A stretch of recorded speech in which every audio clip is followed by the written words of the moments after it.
کسی فیملی کا بیٹا باہر جائے پڑھ کے آئے یا کسی باہر کے ملک میں اچھا سفر کر کے آئے یا کوئی اچیومنٹ کر کے آئے یا کوئی اسپریچول فیلنگز لے کے روحانی احساسات لے کے کہیں سے آئے باہر کا سفر کر کے آئے تو فیملی ماں باپ اور بہن بھائی سارے مل کے بیٹھ کے اس کی روداد اس کا حال احوال لیتے سنتے ہیں یا نہیں. ہمارا جو کلچر ہے فیملیز کا ویسٹرن کلچر میں یہ چیزیں ختم ہو گئی. وہاں فیملی نہیں رہی ہے. سوسائٹیز جس طرح ویسٹرنائز ہو رہی ہیں اور سیکولرائز ہو رہی ہیں اور میٹیریلائز ہو رہی ہیں اور ڈی اسپریچولائز ہو رہی ہیں رفتہ رفتہ ایک عرصے کے بعد معلوم نہیں کس کس ملک میں یہ اسٹرکچر بچیں گے اور کس ملک میں نہیں بچیں گے. ہم تو اس جدید دور میں نئے زمانے میں اسلام کی پرانی روحانی قدروں کو زندہ رکھنے اور زندہ کرنے کی جنگ لڑ رہے ہیں. اگر آپ سے کوئی پوچھے صرف ایک جملے میں بتا دیں آپ لوگ کیا ہیں, آپ کی تحریک کیا ہے, آپ کی اسٹرگل کیا ہے, تو وہ ایک جملہ بتا دیتا ہوں. وہ یہ ہے کہ ہم اس نئے مادی زمانے میں نئے اور مادی دور میں پرانے دور کی روحانی قدروں کو زندہ رکھنے اور زندہ کرنے کی جنگ لڑ رہے ہیں. ہم یہ لوگ ہیں. بس یہ ارتباط ہے, یہ ہمارا خاصیت ہے کہ یہ ہم نے قدیم اور جدید کو اس طرح جوڑا ہوا ہے. جنگ لڑ رہے ہیں جدید زمانوں کے تقاضوں کے مطابق, چونکہ جدید زمانے میں تقاضے ٹیکنالوجی برتن ظرف اور طور طریقے ماڈرن یوز کرتے ہیں جو اس زمانے کی ریکوائرمنٹس ہیں اور زندہ کرتے ہیں ان صدیوں کی روحانی قدروں کو جو بیت گئی ہیں, جو گزر گئی ہیں, جو اب کتابوں میں رہ گئی ہیں, جو اب کتابوں کے اوراق میں اندر کتابوں کے رہ گئی ہیں اور وہ زمین پر نہیں رہی. ہم اس نئے دور کی نئی زمین پر کتابوں کے اوراق میں گم شدہ قدروں کو زندہ کرنے اور زندہ رکھنے کی ایک جنگ لڑتا. جس طرح فیملیز میں بیٹے بیٹیاں آتے ہیں اور سارے والدین بھائی بہن مل کے بیٹھتے ہیں اور شیئر کرتے ہیں اس خوشی کو, ان احساسات کو, اور اس سے بھی وہ خوشی ایکچولی شیئر کرتے ہیں. اب شیئر کرنے کا معنی بھی بدل گیا ہے. خوشی اور غم کو شیئر کرنا اس کا معنی چینج ہو گیا ہے. اب یہ معنی ہو گیا ہے, لغات بھی تبدیل ہو گئی ہیں, ڈکشنریز. اب معنی یہ ہے کہ بیٹھ کے بات کرنا اور سننا, اس کا معنی ہے شیئر کرنا. بیٹھ کے اکٹھے بیٹھ کے کوئی بات کرے دوسرا سنے اور وہ بات کرے یہ سنے, تو آپس میں ایک دوسرے احساسات کو شیئر کرنے کا مطلب صرف زبان اور کان کا رشتہ رہ گیا. شیئر کرنے کا معنی پہلے یہ نہیں تھا.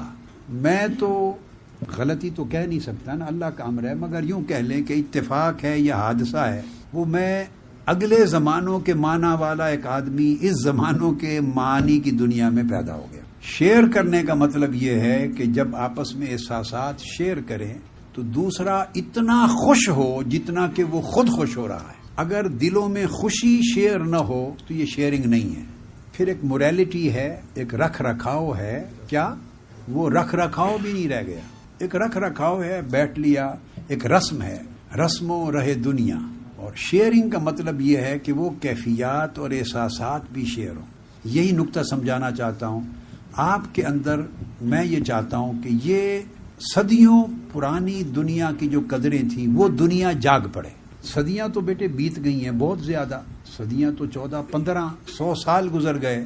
مگر میں آپ کو اپنے من کی بات بتاتا ہوں. میں بھی بیٹے 24 گھنٹے گزارتا ہوں. صبح اٹھتا ہوں, رات کو بیڈ پہ جاتا ہوں تھوڑی دیر کے لیے, پھر اٹھتا ہوں, معمولات ہوتے ہیں, مگر دن بھر رات دن میں ان زمانوں میں رہتا ہوں. یہ میں آپ کو ہمہ وقت کی کیفیت بتاتا ہوں کہ جنید بغدادی کے زمانہ میں رہتا ہوں, میں بایزید بستامی کے زمانے میں رہتا ہوں, ہر روز ہر رات سری سقطی کے زمانے میں رہتا ہوں, ذوالنون مصری کے زمانے میں رہتا ہوں, حضور غوث پاک کے زمانے میں رہتا ہوں, امام غزالی کے زمانے میں رہتا ہوں, امام اعظم ابو حنیفہ کے زمانے میں رہتا ہوں, سفیان ثوری کے زمانے میں رہتا ہوں, امام حسن بصری. یعنی اپنی فیلنگز بتاتا ہوں کہ میں ایکچولی اسی زمانے میں رہتا ہوں. اس وجہ سے میرے سامنے قدریں وہی ہیں جو میں پڑھتا ہوں, جو دیکھتا ہوں, جو میں اپنے من میں فیل کرتا ہوں, وہی قدریں. بقایا جو کچھ ہے اس کو ناقدری سمجھتا. اب میں یہ تو امپوز نہیں کرتا اور کبھی میں نے ایکسپیکٹ بھی نہیں کیا کہ جو میری فیلنگز ہیں وہ ساری کی ساری آپ کو منتقل ہو جائیں یہ تو شاید ان نیچرل ہوگا. یہ تو جب اللہ پاک پہلے زمانوں میں اپنی انبیاء اور رسولوں کو بھیجتا تھا وہ بھی اپنے صحابہ سے یہ ایکسپیکٹ نہیں کرتے تھے کہ وہی اسٹیٹ ان کو بھی منتقل ہو جائے. نہیں، مگر یہ کہ جتنا کوئی ریسیو کر سکتا ہے، چونکہ سارے ریسیپینٹس ہوتے ہیں نا، ریسیونگ اینڈ پر ہوتے ہیں، جتنا کوئی ریسیو کر سکتا ہے، ڈائجسٹ اور ابزارب کر سکتا ہے، پھر اس کو فیلنگز میں کنورٹ کر سکتا ہے، اس کو پریکٹس میں لا سکتا ہے، اور جتنا اس میں ڈھل سکتا ہے اتنا ڈھلے. کوئی اتنا ڈھل جائے، کوئی اتنا ڈھل جائے، کوئی اتنا، جتنا چاہے مگر کچھ نہ کچھ ڈھلے. ایک تو یہ فیلنگز اس طرح کی آپ کی ہونی چاہیے کہ آپ کو فیلنگ ہو کہ ہم منہاج القرآن ایک فیملی ہے. اب اس کو یوں لیں جیسے ایک بھولا ہوا سبق ہے، پھر یاد دلا رہا ہوں. ایک فیملی ہے، ہر دوسرے شخص کا کنسرن ہر بندہ سمجھے کہ میرا کنسرن، دوسرے کے غم میرا غم ہے، دوسرے کی خوشی میری خوشی ہے. کیفیات اور احساسات بھی شیئر ہوں. جب بیٹے کیفیات اور احساسات شیئر ہونے لگیں گے، کوئی کسی کے احساسات کو ٹھیس نہیں پہنچائے گا، نہ اپنی زبان سے، نہ اپنے یعنی کلام سے، نہ اپنے عمل سے. دوسرے کے احساسات کو ٹھیس نہیں پہنچائے گا، کیونکہ وہ فیل کرتا ہے کہ وہ میرا ہی احساس ہے. اس کو دکھ ہوگا تو مجھے دکھ ہوگا، اس کی عزت میری عزت. ایک تو بحیثیت فیملی اس چیز کو اڈاپٹ کریں. ایک ماحول ہے، آدمی ڈسٹرب ہوتا ہے اور اس سے پوچھیں کیوں ڈسٹرب ہے، وہ فیل کرتا ہے کہ وہ فلاں کی وجہ سے ڈسٹرب ہے، فلاں کی وجہ سے. جب ڈسٹربنس ہوتی ہے تو وہ ڈسٹربنس کی روٹ کاز باہر ڈھونڈتا ہے، ارد گرد جس ماحول میں رہ رہا ہے. اب میں آپ کو اپنی اپروچ اور دنیا کی اپروچ کا فرق سمجھا رہا ہوں. مجھے نہیں معلوم کون درست ہے کون غلط، کون درست ہے کون غلط ہے اللہ جانے، مگر میں اپنی اپروچ اور دوسری اپروچ میں فرق بتا رہا ہوں. میں چونکہ کسی اور زمانے میں رہتا ہوں تو میری اپروچ بھی ڈیفرنٹ ہوگی.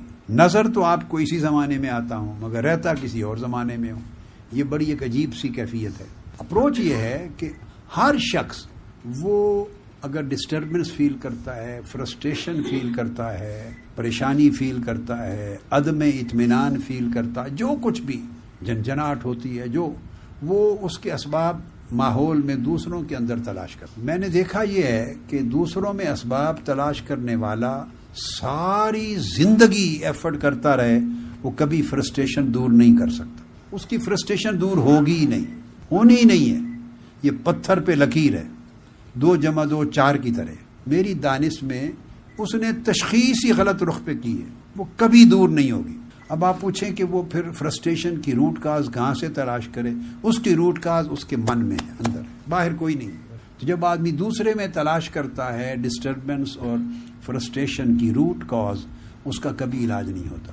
اس کی بجائے من میں تلاش. جب آپ اپنے من میں تلاش کریں گے اور اس کی اصلاح کریں گے، اپنے من کی اصلاح کریں گے، تو ہر دوسرے کے ساتھ مل جل کے رہنے کے لیے جو کمپیٹیبلٹی ہے، جو ایڈجسٹمنٹ ہے، جو اڈیپٹیشن ہے، جگہ بنانا، اسپیس کریٹ کرنا ہر دوسرے کے ساتھ رہن سہن کی، اور اس کی اونچ نیچ کے ساتھ اپنی اونچ نیچ کا ٹکراؤ نہ آنے دینا. اس کی اونچ ہو گئی ہے تو آپ نیچ کر کے ایڈجسٹ کر لیں، آپ کی اونچ ہو گئی ہے تو وہ بھی اسی طرح سوچ رہا ہے، وہ اپنی نیچ کر کے ایڈجسٹ کر لیں. دونوں اگر اکٹھے آ جائیں تو ٹکراؤ ہوتا ہے. دیکھیے ایسے کریں، ٹکراؤ ہو گیا نا. اب ایک ہاتھ کو نیچے کر لیں تھوڑا سا اور چلائیں آگے. پورا چل گیا کہ نہیں؟ یا اس طرح اوپر کر لیں، کریں، چل گیا، کوئی ٹکراؤ آیا ہے. یہ ایڈجسٹمنٹ، یہی فلسفہ میاں بیوی کی زندگی کو خوشگوار کرنے کا ہے. شادیاں جب ہوتی ہیں تو شوہر کسی اور ساری ان خوبیوں کے ساتھ آتا ہے، بیوی کسی اور طرف سے آتی ہے، ٹکراؤ. کوئی بھی زندگی جہاں 2 افراد یا 2 سے زائد افراد آپس میں انٹریکٹ کرتے ہیں، اس میں خوشگواری پیدا کرنے کا اصول ہی ایک ہے، یا یوں یا یہی کولیگز میں ہے اور باہمی جہاں بھی کوئی رشتہ ہے. مقصد بات کا یہ ہے کہ یہ ایک سائنس ہے. ایک تو میں نے پہلی بات کی کہ ایک فیملی بن کے رہیں، مشکلات اور خوشیاں سب جوائنٹ ہو جائیں.